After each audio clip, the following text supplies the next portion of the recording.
Welcome to a new episode of Poot Corner. Tonight's spotlight Poot is Anthony Bosworth.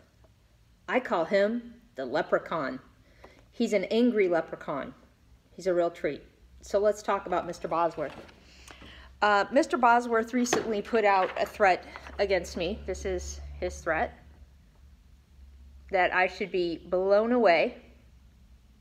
Because, you know, these are peaceful, God-fearing Christian people, right? So I should be blown away. So let me tell you about Mr. Bosworth. He was at the refuge at Malheur every single day. He was next to Ammon, always made sure he was next to Ammon, kind of like a tick on a dog. Had his, I think she was 14 at the time, Aubrey Bosworth. And he had her with him all the time. She was strapped with a sidearm. She was also driving his vehicle all over the refuge. So, you know, he indicates that he's someone who has no intention of following rules or laws and really doesn't give a crap about, you know, anyone else other than himself. He made ridiculous statements like, my daughter is a better shot and more calm than 90% of the men that I've seen with firearms. And I'm like, really? These people are astounding. So let me tell you a little bit about Bosworth, and I'm going to kind of bounce back and forth on information and time frames. In April 2016, in Yakima, Washington, he assaulted his 17-year-old daughter and then struck a woman who tried to intervene. Bosworth choked his 17-year-old daughter and dragged her by the hair in the parking lot of a driving school. And then he was also accused of hitting a 31-year-old woman who obviously was trying to help the poor girl out. He was later booked on 2nd and 4th degree assault. His child went into the custody of C.O.W.S, Child Protective Service, and I'll figure out a way to get these links up for you. Earlier than that, February 2015, he was charged with failing to comply with official orders because he refused to leave the Spokane Courthouse Plaza while armed with a rifle. The judge imposed a $250 fine on him for that one, and here's the part that's like ridiculous, and this language needs to stop by the courts and the judges. The judge said that a stiffer penalty would serve no purpose for Bosworth because he described him as a man of principle. Look, you can be a principled person, but if your principles infringe on the rights and freedoms of other people, you're not principled, you're an asshole. Bosworth is an asshole. And so are the people that he's aligned with. So here's just a couple of quick photos. Here's Bosworth. This is one of him getting arrested in the firearm incident. This is him before the judge.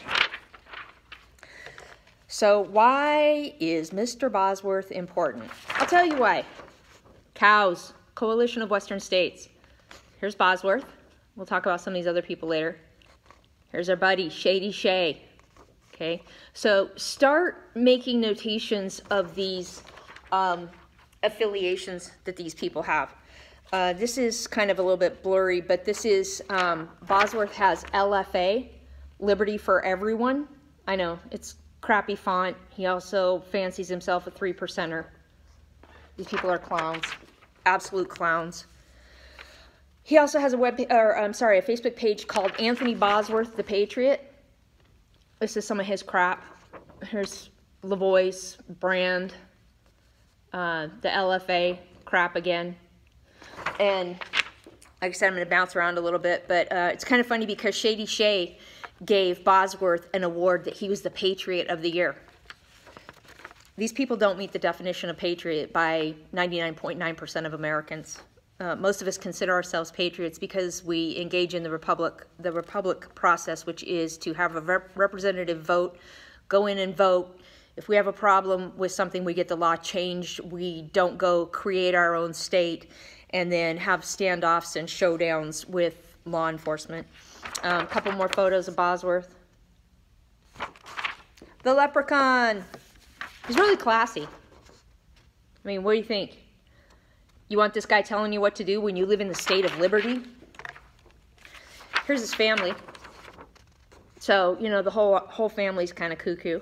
Now, this is Maria, the wife. She's since divorced him. This is Aubrey. She was 14 at the time at the refuge, driving around in his vehicle while she's strapped with a firearm. All right, so let's start drawing some connections. So here's some posts from Anthony Bosworth, the Patriot.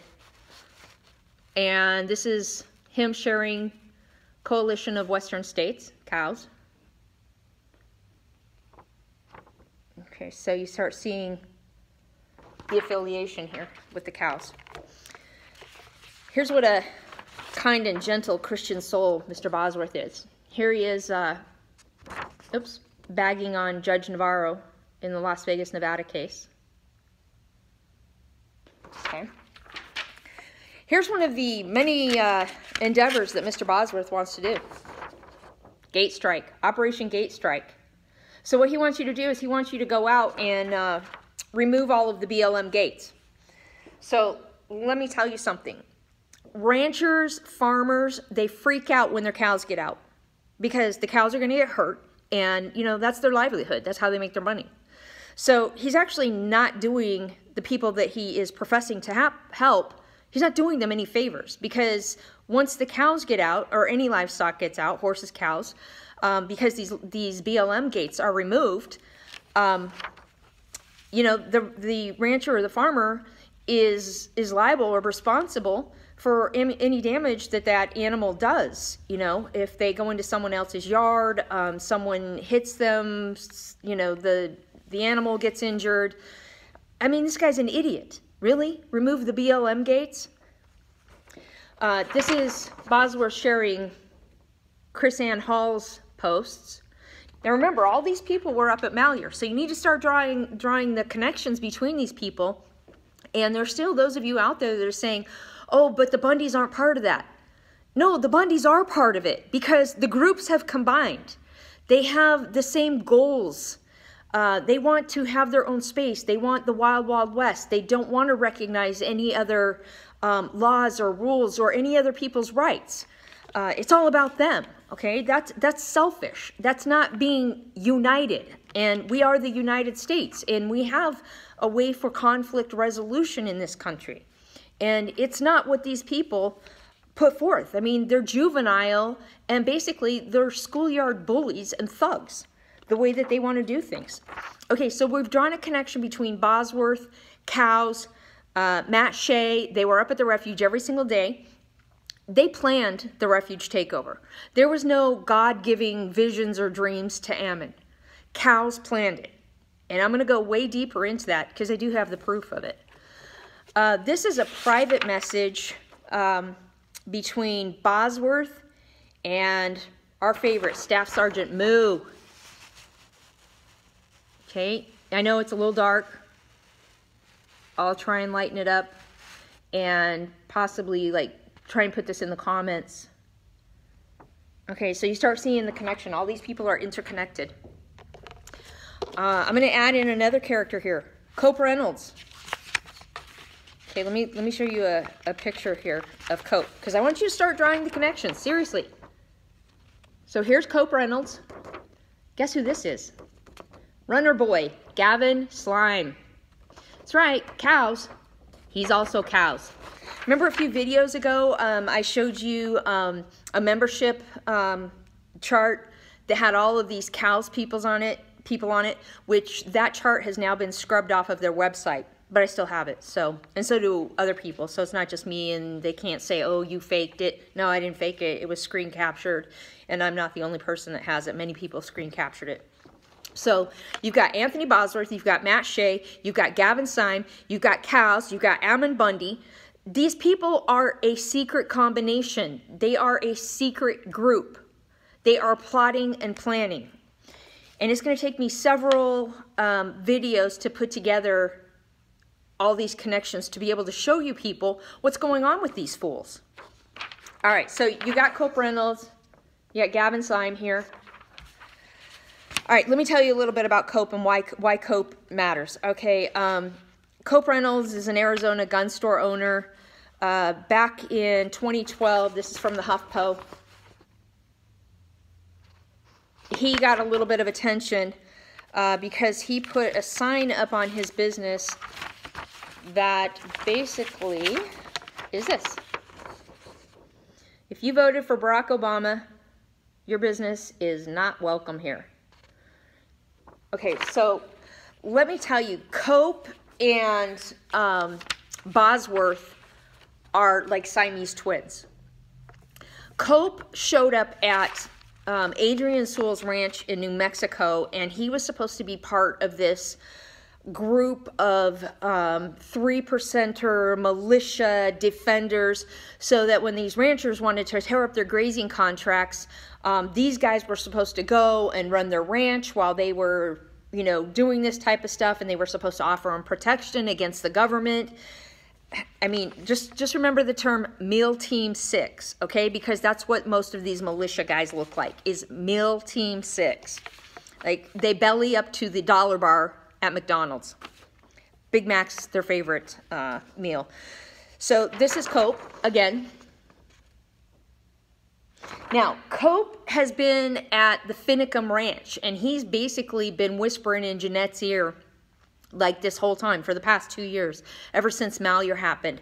I've met him several times. He's an asshole. He was at C.O.W.S during the funeral. Again, he and Bosworth were attached at the hip. They are Siamese freaking twins. And I'm going to tell you about an incident that happened in C.O.W.S. Okay, there's C.O.W.S. He's a beaut.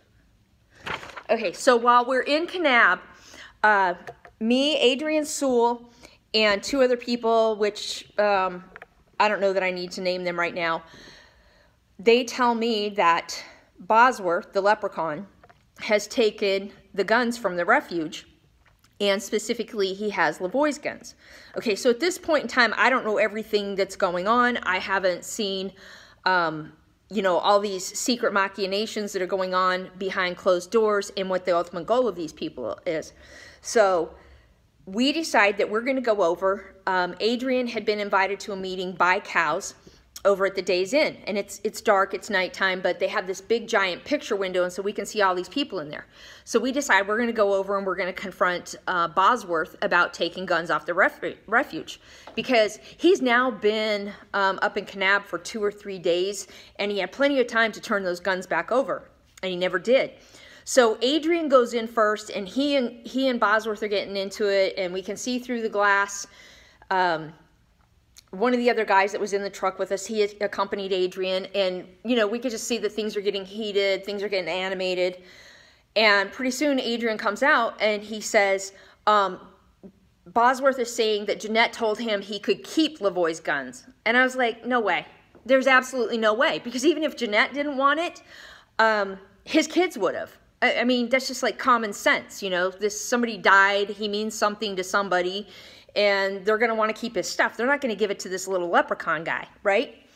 So this was not the first time that I had heard that Bosworth took these guns off of the refuge.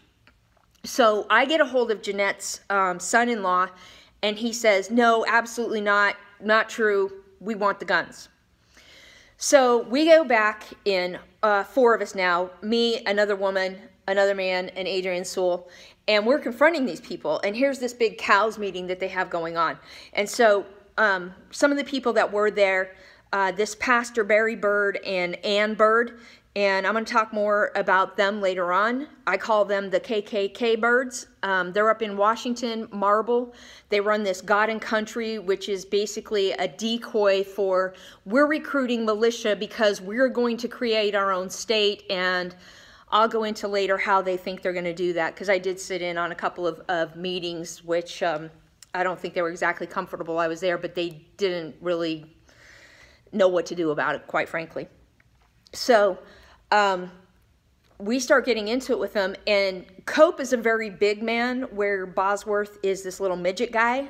He kind of has small man syndrome, like Ritzheimer and Ryan Payne and some of these other guys that you see up there. So everything he does is like blustery, and he tries to blow himself up like a puffer fish, and really come across as like this badass guy. He's a punk. I mean, seriously, like, I stand eye to eye with this dude.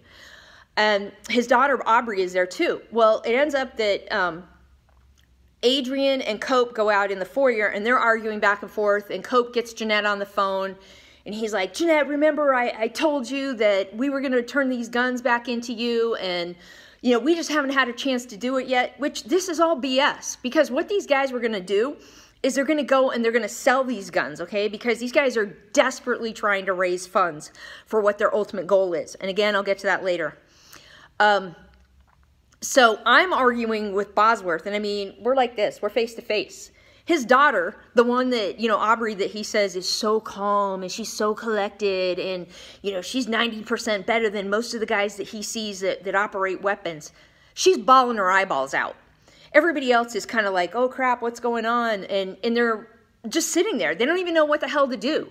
And I'm just like getting in his face, telling him what a jerk he is. And we know he took guns off the refuge and he has intentions to sell them because he and C.O.W.S run this preparedness, prepper type, I don't even know what you call it, jamboree. And so C.O.W.S has been in trouble before with taking people's weapons that don't belong to him. He's, I guess, a gunsmith, had his gun store, whatever. And so these guys that he took their weapons, he moved, he took their weapons, didn't tell them he moved. They tracked him down. And they don't have anything nice to say about him at all. So Adrian and C.O.W.S are talking or arguing out in the foyer. I'm going at it with Bosworth. I mean, he knew I had him dead to rights because other people saw him remove the guns from the refuge, and I actually have one of the militia guys that gave me a testimony about that when we showed up in Oregon for the Father's Day shindig. So I can also provide that. But at any rate, Todd McFarland gets involved. He's the attorney that's, I don't know, trying to help Jeanette. I don't know what he's doing. He's in, then he's out. He's in, then he's out. You know, this is a really crazy cast of characters here. And I've really gotten to know a lot of these people over the past 2.5 years. And let me just say, don't get mixed up with this group. They really have some bad ulterior motives that many of you that are supporting them have no freaking clue. And you just need to understand that when people are doing something that they know that most people are not going to agree with, they plot and plan behind closed doors.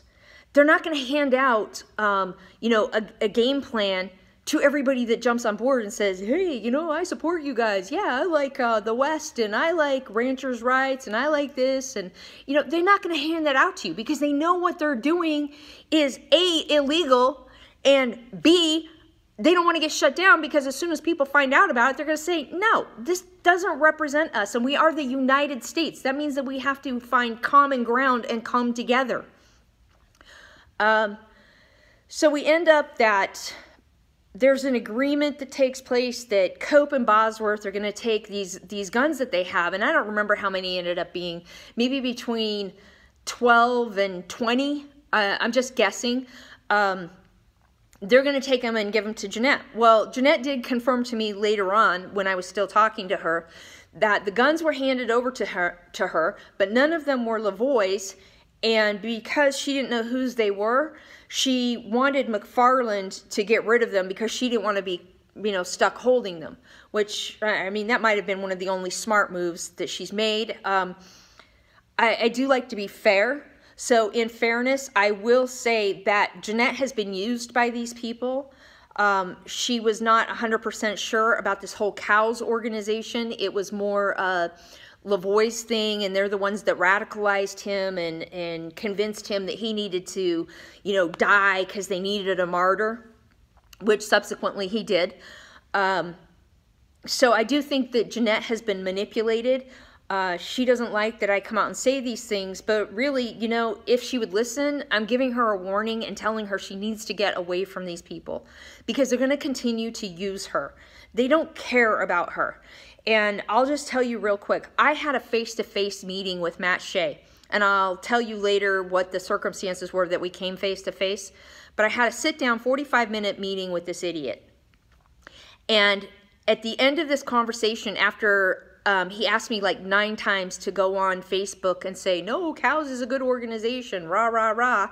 And I said, no, I'm not going to say that because I don't believe it. I think you're trouble. At the very end of the conversation, he said, well, I just want to confirm something. Is it true that you slept with Lavoie at the refuge? And I was just like, wow, you know, out of all the things that you could accuse me of, that's really the lamest, because I had zero attraction to Lavoie. He's not my type. I think he's gross, all right? He reminds me of a chemo patient. And you may not agree with me. That's your right, but it's also my right to say he's gross. Jeanette needs to get away from these people. That's my honest opinion, because they are using her, they are manipulating her, and they didn't give one iota of a crap about how that would make her feel once that got back to her. And it did get back to her, that they're making these accusations that her husband cheated on her. And it's 100% false. But they don't care, because they will do and say whatever they have to accomplish their goal. And so the best thing that we can do, and the reason why I'm coming out and sharing all of this now, is that we need to shine Ammon's spotlight and sunlight of disinfectant on all of this. And if it's so pure and it's so righteous and you think it's the right thing to do and you're getting backed, well, hey, why not put it all out there for all of us to judge it and weigh in on it? You know, there's a reason that you people meet in dark rooms and have secret meetings up in Marble, Washington. It's because you know that what you're doing is evil. So, one last thought. Those of you that think, oh, but the Bundys are pure and innocent because they're the salt of the earth and they couldn't possibly be involved in this. Bullshit. The Bundys are up to their eyeballs in this. Up to their eyeballs, okay? All of these people were out at Bunkerville in 2014 at the big hoedown, all right? You had Sheriff Mack out there. He's C.O.W.S. Michelle Fiore, she's C.O.W.S. I can sit here and name each one of these people. Gavin Syme, he's C.O.W.S. So you need to be aware of this C.O.W.S group, and let's start making a list of who the members are. And there's plenty of photos out there with all of these people interacting. I have hundreds of screen captures of private conversations that took place between these people.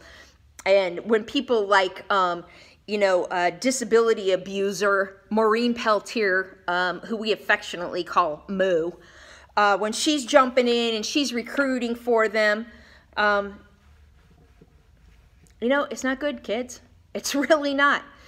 Again, if this was something that would appeal to most Americans and is, you know, righteous and God-backed as they profess it is, they wouldn't have to have all these secret groups.